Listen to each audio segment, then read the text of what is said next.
Peter Lynch ha reaparecido en los medios, y esto es muy poco habitual. Ha hablado sobre la recesión, sobre si la crisis bancaria acabará en una gran crisis, y nos dirá cómo un inversor particular debería invertir. Venga, empezamos. Hola y bienvenido. Peter Lynch ha sido uno de los mejores inversores de la historia, y es uno de los que más se puede aprender. Gestionó su fondo entre 1977 y 1990, con una rentabilidad anual media del 29%, convirtiéndolo en el fondo más rentable del mundo, donde transformó cada dólar en 28. Peter Lynch nos va a hablar de la situación económica actual. Una situación económica caracterizada por una inflación que empezó a crecer en el 2021, cuando el mundo se volvía a reactivar después de la pandemia. Una inflación calificada al principio como temporal y transitoria. A la vista de que no era así, a principios de 2022, la Fed y el BCE empezaron a subir los tipos de interés para luchar contra esta inflación. Momento en el que Rusia atacaba Ucrania, lo que ayudó a que la inflación aumentara aún más, sobre todo la energía y los cereales. Esta semana, el Banco Central Europeo subía los tipos de interés al 3,75% y la Fed los ha subido al 5,25%. Powell, presidente de la Fed, comenta lo siguiente. La inflación se ha moderado un poco desde mediados del año pasado. Sin embargo, las presiones inflacionarias continúan siendo altas y el proceso de volver a bajar la inflación al 2% tiene un largo camino por recorrer. Es probable que las condiciones crediticias más estrictas para los hogares y las empresas pesen sobre la actividad económica. Powell añadió que la inflación se mantiene muy por encima de su objetivo a largo plazo, que es del 2%. Dejando entrever que no van a empezar a bajar los tipos de interés hasta que la inflación no baje o no se acerque hasta ese 2%. Con unos tipos de interés más elevados, los hogares pedirán menos créditos para comprar una casa, un coche o lo que sea, y las empresas se lo pensarán bastante más antes de pedir un crédito para invertir en un nuevo proyecto. Esto hará bajar el consumo, y como el gasto de una persona es el ingreso de otra persona o de una empresa, los ingresos de las empresas bajarán. Además, los hogares con una hipoteca a tipo variable tendrán que pagar una cuota mensual más alta. Si la cuota de la hipoteca sube $200, esa familia tendrá $200 al mes menos para gastar. Esto hará que compren menos productos y servicios, y hará que los ingresos de las empresas caigan. Todo esto hace que se ralentice el crecimiento económico, o incluso que haya decrecimiento económico, es decir, una recesión, y las consecuencias que esto conlleva, como por ejemplo el aumento del paro. A todo esto hay que añadirle la crisis bancaria, que se ha llevado por delante a 3 bancos regionales de Estados Unidos. El último, First Republic, fue rescatado esta semana por JP Morgan, y podría no ser el último en caer. A Peter Lynch le preguntaron por esta crisis bancaria y por la situación macroeconómica actual. Tuvimos una terrible crisis financiera en 1991. Creo que casi todos los bancos importantes de Texas se hundieron. Bank of New England, uno de los bancos más antiguos del país, se hundió. En 2007-2008, los bancos estaban concediendo préstamos a personas sin mirar si lo podrían devolver, y concediendo segundas hipotecas y préstamos para mejoras en el hogar que la gente estaba utilizando para comprar barcos con ellos. La crisis financiera del 2008 fue la peor crisis financiera desde la Gran Depresión.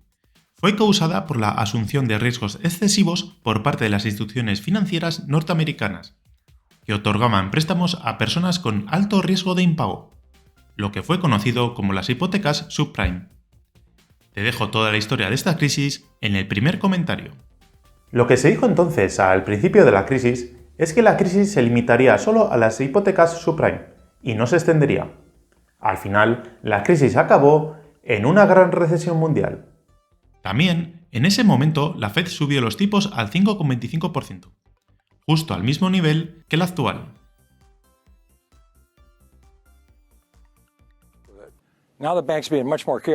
Ahora, la banca está siendo mucho más cuidadosa.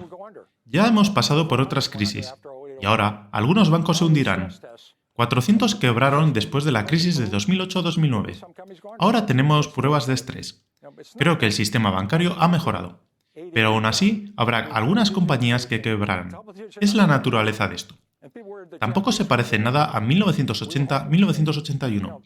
Entonces, teníamos una inflación de 2 dígitos, un desempleo de 2 dígitos, y la gente estaba preocupada por la posibilidad de que los japoneses se apoderasen del mundo. Quiero decir, estábamos desesperanzados. Y sobre todo, lo que quiero decir es que siempre hay algo de qué preocuparse. Después de estar durante más de 50 años en el mundo de la inversión, mi conclusión es que estaría preocupado si alguien no mencionara algo de qué preocuparse. Es la naturaleza de este negocio. Las quiebras son algo normal y siempre habrá algo de qué preocuparse. Siempre habrá problemas, más o menos graves, pero siempre los habrá. Y si no, los medios de comunicación se encargarán de que te tengas que preocupar por algo. Siempre te hablarán de un problema hasta que aparezca uno más actual o más grave. Por ejemplo, la pandemia era el tema estrella hasta febrero de 2022. El ataque de Rusia a Ucrania hizo que la guerra de Ucrania fuese a partir de ese momento el problema. En ese momento, la pandemia prácticamente desapareció de los medios de comunicación. Da igual el año o mes en el que estemos. Siempre suelo escuchar a alguna persona decir: es un momento complicado para la bolsa. Pero claro, ¿y qué momento es sencillo si siempre hay algo por lo que preocuparse? Como dice Peter Lynch, habría que preocuparse si nadie mencionara algo de qué preocuparse.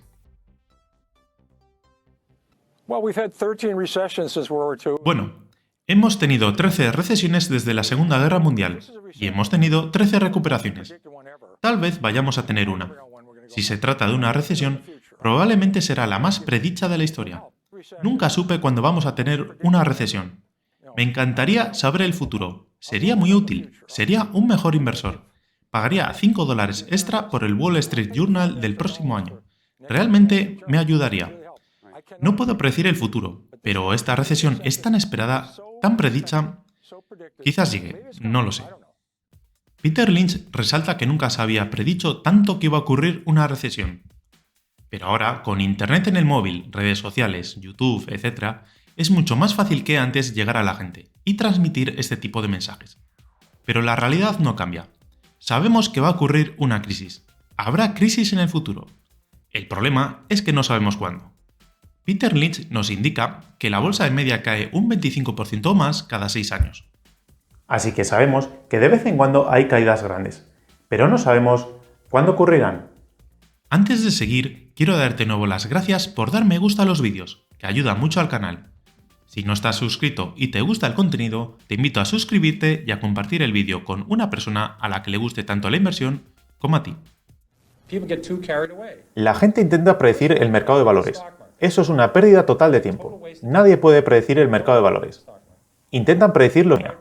Había mucha gente en esta sala en 1981. En 1982, cuando teníamos una tasa de interés del 20%, con inflación de 2 dígitos y desempleo de 2 dígitos, no recuerdo que nadie me avisara de esto en 1981. No leí nada al respecto. Lo que trato de explicar es que sería muy útil saber lo que va a hacer el mercado de valores. Sería fantástico saber lo que va a subir el Dow Jones a partir de ahora. Si vamos a tener una recesión a gran escala, cuál será el tipo de interés, son cosas que sería muy útil saber, pero nunca las sabrás con antelación. No puedes predecirlo. Por eso, una de sus frases más famosas es: se ha perdido más dinero intentando prever las correcciones y protegiéndose frente a ellas que sufriéndolas realmente.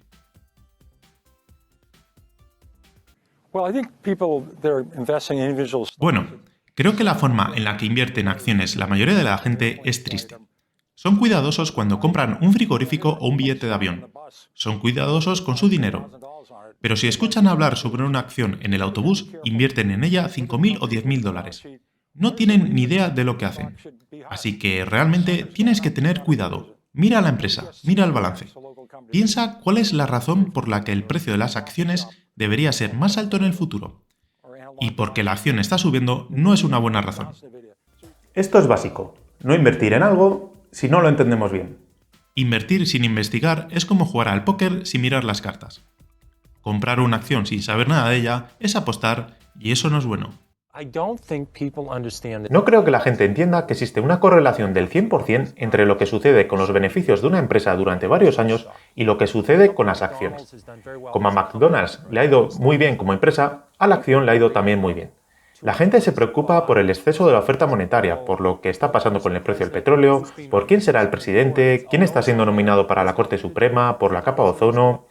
Todo esto no tiene nada que ver. Si los beneficios de McDonald's suben en los próximos 10 años, la acción subirá. Yo trato de convencer a las personas de que hay un método, de que hay razones por las cuales las acciones suben y bajan. Por ejemplo, Coca-Cola. Esto es mágico. Los números son mágicos. Coca-Cola gana hoy 30 veces más de lo que ganaba hace 30 años, y la acción se ha multiplicado por 30. Bethlehem Steel gana menos que hace 30 años. Sus acciones valen hoy la mitad que hace 30 años. Las acciones no son boletos de lotería. Hay una compañía detrás de cada acción. Si la compañía lo hace bien, la acción lo hará bien también. No es complicado. ¿Por qué suben o bajan las acciones en el corto plazo? Lo explicamos en un vídeo que te dejo en el primer comentario. Lynch también indica que, de camino al trabajo, la cantidad de malas noticias que puedes escuchar ahora es casi infinita. Así que para invertir en bolsa, debes soportar eso. Creo que hay que buscar algo diferente. Hay que buscar una buena historia. Por ejemplo, quien hubiera visto el potencial de TJX, una empresa local, se habría multiplicado por 50. Hay que estar buscando nuevas empresas y mirar el balance. Si puedes sumar 5 y 5 y te acercas razonablemente a 10, deberías poder mirar un balance y decidir. Por ejemplo, tenemos dos empresas deprimidas. Han pasado de $50 a 3. Una empresa tiene 3 millones en efectivo y ninguna deuda. La otra tiene una deuda de 3 millones y no tiene efectivo. ¿Cuál vas a comprar? No parece muy difícil de elegir. Peter Lynch siempre ha dicho que intentemos aprovechar el conocimiento que tengamos. Conocemos empresas por nuestro trabajo, porque somos clientes, etc. Puede que encontremos una buena oportunidad de inversión. Por ejemplo, Lynch contó cómo su hija había comprado un iPod por $250 hace unos años. Y recordó haber pensado que Apple debía estar obteniendo un alto margen con él. Sin embargo, no compró las acciones. Indica que Apple no era tan difícil de entender y desaprovechó la oportunidad. Y reconoció que Warren Buffett sí aprovechó la oportunidad en 2016. Y si no queremos o no sabemos analizar acciones, hay otras alternativas de inversión. Pero en ellas también hay que hacerlo con criterio. Ya que, a pesar de que el fondo de Peter Lynch generó un 29% de rentabilidad anual, muchos de sus inversores perdían dinero. Invertían porque veían que el fondo subía mucho. Cuando bajaba mucho, lo vendían, así que perdían dinero.